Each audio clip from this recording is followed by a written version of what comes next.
Study IQ IAS, अब तैयारी हुई affordable. History of RSS। Welcome to study IQ। मेरा नाम है आदेश सिंह। दोस्तों, 1925 में एक डॉक्टर ने एक ऑर्गेनाइजेशन बनाया जिसका एम था हिंदू सोसाइटी को ब्रिटिश अट्रॉसिटीज के अगेंस्ट तैयार करना। उस टाइम पर किसी ने भी नहीं सोचा था कि ये छोटा सा ऑर्गेनाइजेशन आगे चलकर वर्ल्ड का सबसे बड़ा नॉन गवर्नमेंट ऑर्गेनाइजेशन बन जाएगा। जी हां, हम बात कर रहे हैं राष्ट्रीय स्वयं सेवक संघ यानी RSS की, जो 2025 में 100 साल की हो जाएगी। RSS ये एक ऐसा नाम है जिसका जिक्र होते ही राजनीति के गलियारों की धड़कन बढ़ जाती है। ये समाज के भीतर कहीं न कहीं देश के सबसे बड़े परिवार के तौर पर अपनी पहचान करवाता है। लेकिन यहां सवाल ये नहीं है कि RSS का मतलब क्या है। सवाल ये है कि RSS क्या एक सामाजिक संगठन है या फिर राजनीतिक? ये सांस्कृतिक तौर पर काम करता है या फिर राजनीतिक तौर पर, या फिर इसका कुछ और ही काम है? तो चलिए जरा पीछे चलते हैं, कुछ इतिहास के पन्नों को टटोल लेते हैं और जानते हैं RSS का इतिहास क्या है और इसे क्यों बनाया गया। साथ ही ये भी कि आज इसका जिक्र करना इतना इंपॉर्टेंट क्यों है। आइए शुरू करते हैं। हिस्ट्री ऑफ राष्ट्रीय स्वयं सेवक संघ RSS। साल 1907। ये वो दौर था जब बंगाल में आजादी के संघर्ष के लिए क्रांतिकारियों ने अनुशीलन समिति के नाम से एक क्रांतिकारी संगठन खड़ा किया।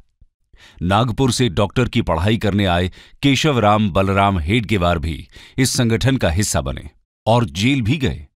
दादा भाई नौरोजी ने उस वक्त गर्म सोच के नायक लोकमान्य बाल गंगाधर तिलक को कांग्रेस में आने का न्योता दिया, तो हेडगेवार भी कांग्रेस में उनके साथ ही आ गए। हेडगेवार ने कांग्रेस के साथ काफी समय तक काम किया, लेकिन 1917 में टर्की के खलीफा की गद्दी छिन जाने के विरोध में पूरे हिंदुस्तान में खिलाफत मूवमेंट की शुरुआत हो गई और गांधी जी की अगुवाई में कांग्रेस ने भी इसका समर्थन किया।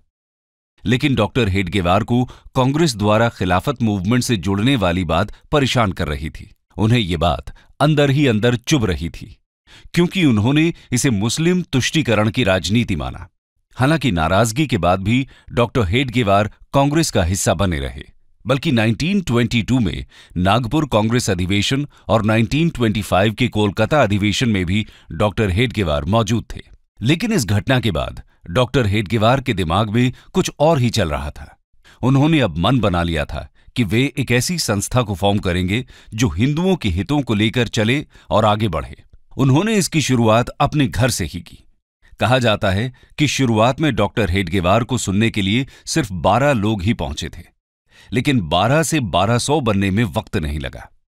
धीरे धीरे समय बदलता गया और एक समय ऐसा भी आया जब हजारों की संख्या में लोग डॉक्टर हेडगेवार के विचारों से प्रभावित होने लगे थे और इसी के साथ अब संघ की स्थापना का रास्ता साफ नजर आ रहा था।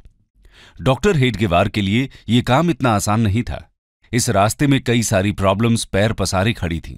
कहा जाता है कि डॉक्टर हेडगेवार जी ने खुद शाखा लगाना शुरू किया। शाखा में योग, सूर्य नमस्कार, लाठी ट्रेनिंग के साथ साथ इंटेलेक्चुअल डिस्कशन को भी शामिल किया गया। धीरे धीरे लोग डॉक्टर हेडगेवार की बातों से प्रभावित होने लगे और उनके इस अभियान में जुड़ने लगे। कुछ ही समय में शाखा में आने वालों की संख्या कई गुना बढ़ गई। अब समय आ गया था जब डॉक्टर हेडगेवार ने संघ को ऑफिशियल रूप देने का सोचा। डॉक्टर हेडगेवार ने साल 1925 में नागपुर में विजयदशमी के दिन RSS की बुनियाद रख दी। धीरे धीरे महाराष्ट्र के कई इलाकों जैसे नासिक, पुणे, अमरावती, यावतमाल में संघ ने अपने पैर जमाने शुरू कर दिए और महाराष्ट्र के साथ साथ मध्य भारत में भी शाखा का विस्तार होना शुरू हो गया। लोगों का शाखा के साथ जुड़ना किसी बदलाव से कम नहीं था। ये एक ऐसा बदलाव था जिसको बनाया तो सामाजिक काम करने के लिए था, लेकिन आगे चलकर ये राजनीति का वो गोल चक्कर बना जिसके चारों तरफ ही राजनीति का ताना बाना बुना जाना था। संघ में लोगों की संख्या लगातार बढ़ रही थी, लेकिन महाराष्ट्र के बाहर अभी भी संघ का कोई खास असर नहीं था। संघ विस्तार के लिए तैयार था और महाराष्ट्र के बाहर पैर पसारने का मौका तब मिला जब डॉक्टर हेडगेवार को 1930 के आसपास बनारस हिंदू यूनिवर्सिटी जाने का मौका मिला। डॉक्टर हेडगेवार BHU आए और पंडित मदन मोहन मालवीय से बात की। पंडित मदन मोहन मालवीय ने बीएचयू परिसर में संघ का ऑफिस खोलने के लिए परमिशन दे दी। बीएचयू में डॉक्टर हेडगेवार की मुलाकात एमएससी की पढ़ाई कर रहे माधवराव सदाशिवराव गोलवालकर से हुई। गोलवालकर बीएचयू में पढ़ाते भी थे, इसलिए उन्हें सब गुरुजी कहा करते थे। गोलवालकर डॉक्टर हेडगेवार के माध्यम से ही संघ में एक्टिव हुए और उसके मेंबर बने। लेकिन 1940 में डॉक्टर हेडगेवार की मृत्यु हो जाती है और सर्वसहमति से आरएसएस की कमान गोलवालकर को सौंप दी जाती है। गोलवालकर की लीडरशिप में आरएसएस के विचार दिल्ली, कोलकाता, चेन्नई और लाहौर के साथ साथ पूरे देश में फैलना शुरू होते हैं। आइए अब जानते हैं कि आरएसएस कैसे काम करता है और इसकी शाखाएं कहां-कहां फैली हुई हैं। Organizational setup of RSS. RSS की कंस्ट्रक्टिव अरेंजमेंट की बात करें तो आरएसएस 11 पार्ट में बटा हुआ है।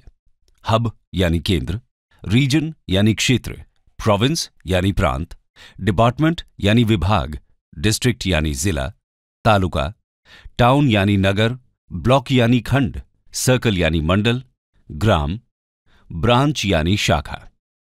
वहीं अगर आरएसएस की ब्रांच यानी शाखा की बात करें तो ये 5 तरह की हैं।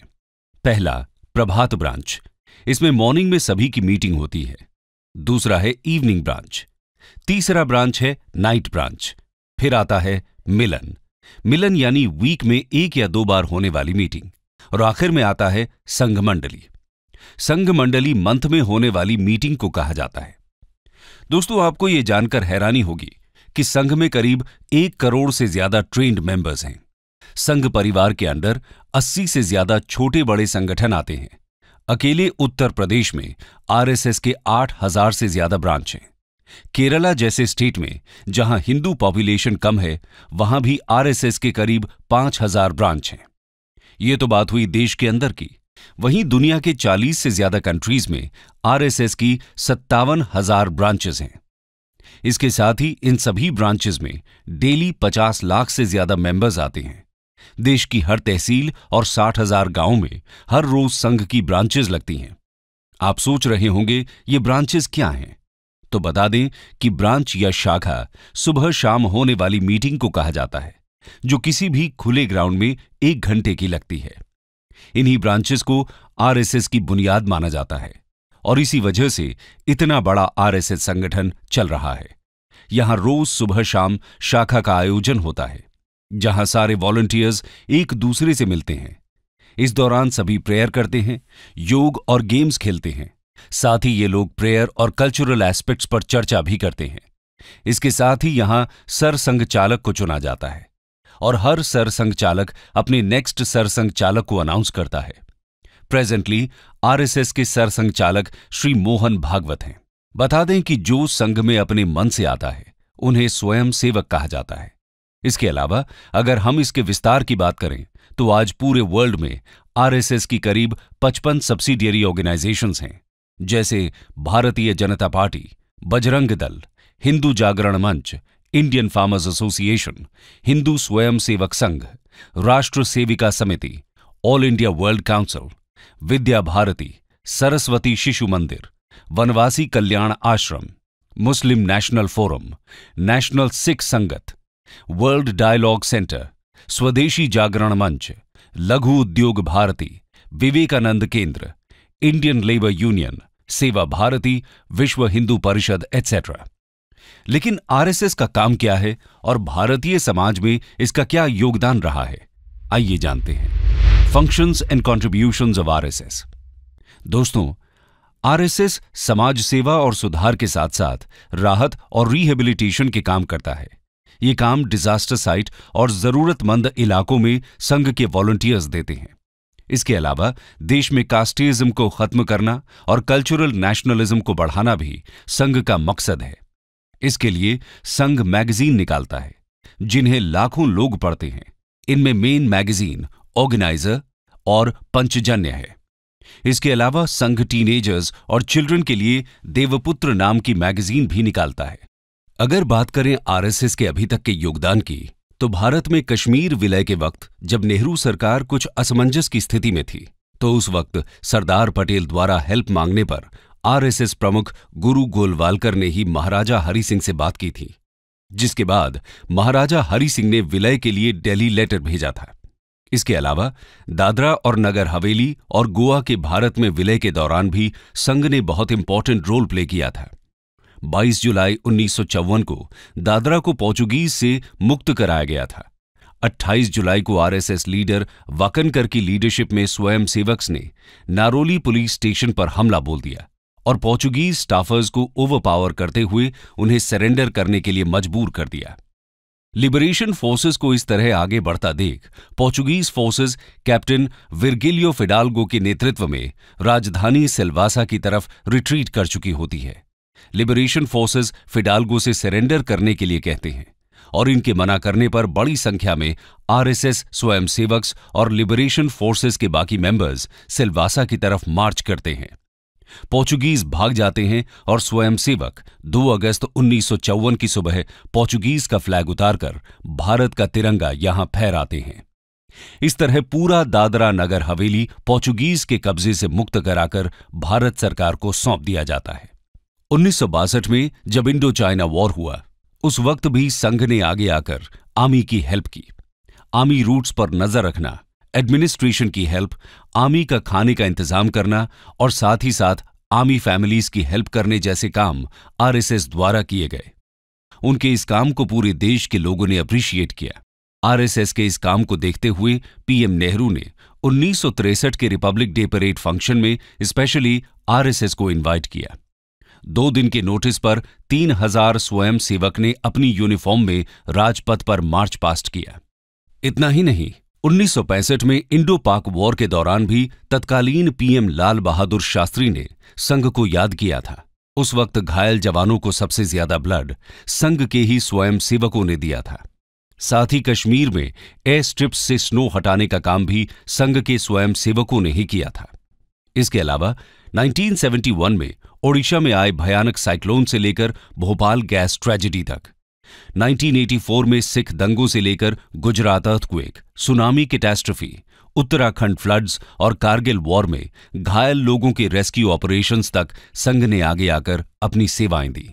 हमेशा संघ ने आगे फोर फ्रंट में खड़े हो लोगों की सेवा की है और सिर्फ इंडिया ही नहीं, इवन नेपाल, श्रीलंका और सुमात्रा में भी संघ ने अपनी सेवाएं दी हैं। आरएसएस द्वारा इतना सब करने के बावजूद वो हमेशा कंट्रोवर्सी में फंसती रहती है। उस पर हमेशा से राजनीति में हस्तक्षेप करने के इल्जाम लगते रहे हैं और इसे सरकार द्वारा बैन करने की मांग उठती रही है। आइए जानते हैं इसे कब कब बैन किया गया है। When was RSS banned? दोस्तों, समय समय पर आरएसएस आलोचना और विवादों में घिरता रहा है। पहली बार जब 1948 में नाथुराम गोडसे ने महात्मा गांधी की हत्या कर दी तो पंडित नेहरू ने इसके लिए आरएसएस को जिम्मेदार ठहराया और इसे बैन कर दिया गया। दूसरी बार 1975 में इंदिरा गांधी ने जब देश में नेशनल इमरजेंसी लगाई थी, उस वक्त भी आरएसएस पर बैन लगा दिया गया था। तीसरी बार 1992 में जब बाबरी मस्जिद को गिरा दिया गया, उस वक्त आरएसएस को बैन किया गया। हम कह सकते हैं कि एक सामाजिक संगठन होने के बावजूद आरएसएस का हमेशा से इंडियन पॉलिटिक्स से गहरा नाता रहा है। आइए आरएसएस और इंडियन पॉलिटिक्स के इस कनेक्शन को समझने की कोशिश करते हैं। RSS and politics. आजादी से पहले और आजादी के बाद भी आरएसएस पॉलिटिक्स से न चाहते हुए भी जुड़ा रहा है। 1975 में इमरजेंसी के वक्त आरएसएस का नाम बड़े लेवल पर पॉलिटिक्स में दिखा। इसके अलावा यह भी बहुत कम लोग जानते हैं कि राजीव गांधी को भी एक वक्त पर आरएसएस के आगे झुकना पड़ा था। दरअसल ये बात 1989 की है, जब राम जन्मभूमि को लेकर छिड़े विवाद में राजीव गांधी को अपनी सत्ता जाती दिखाई देने लगी थी। उस वक्त राजीव गांधी ने आरएसएस से अयोध्या को लेकर बात करने की कोशिश की थी, लेकिन आरएसएस ने राजीव गांधी से किसी तरह की बात करने से मना कर दिया था।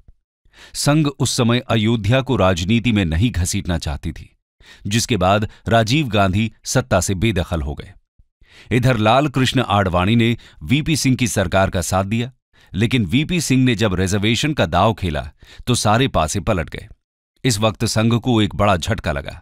झटके में ही सही, संघ को यह महसूस हो गया कि राजनीति को अयोध्या जाना ही होगा। इस दौरान रिजर्वेशन की आग फैली तो राजनयिक हलचल मच गई। संघ भी एक्टिव हुआ और विश्व हिंदू परिषद के साथ मिलकर अयोध्या राम जन्मभूमि आंदोलन में साथ देने का फैसला कर लिया। दोस्तों, राजनीति की वजह से आरएसएस हमेशा आलोचना से घिरा रहा है। ऐसा इसलिए क्योंकि आरएसएस वीर सावरकर की आइडियोलॉजी फॉलो करता है, जिसकी वजह से आलोचकों ने हमेशा से संघ को right wing fascist radical Hindu organization कहा है, जबकि आरएसएस पॉलिटिकल अपीसमेंट के खिलाफ हिंदुओं के हितों को उठाता है।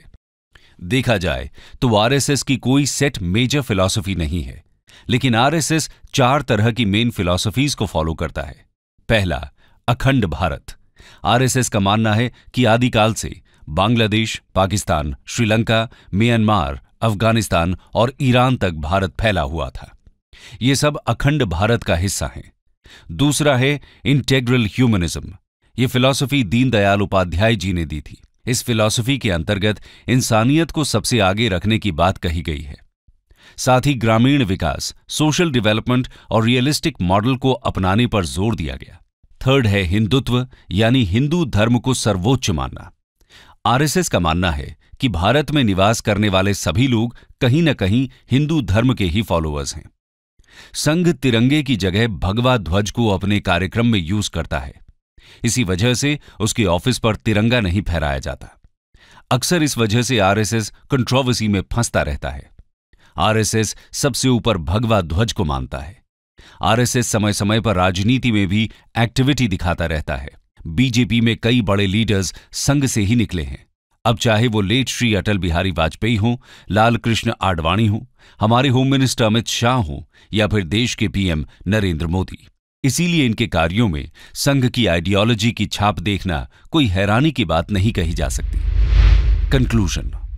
तो दोस्तों, एक कमरे से स्टार्ट हुआ यह संघ आज पूरे भारत में ही नहीं बल्कि पूरी दुनिया में फैला हुआ है। आज आरएसएस 97 इयर्स का हो चुका है। दुनिया में शायद ही किसी संगठन की इतनी आलोचना हुई होगी जितनी आरएसएस की हुई है, लेकिन इसके बावजूद आरएसएस आज भी अपने विचारों को लेकर डिटरमिन्ड है और अपने मोटो को लेकर आगे बढ़ रहा है।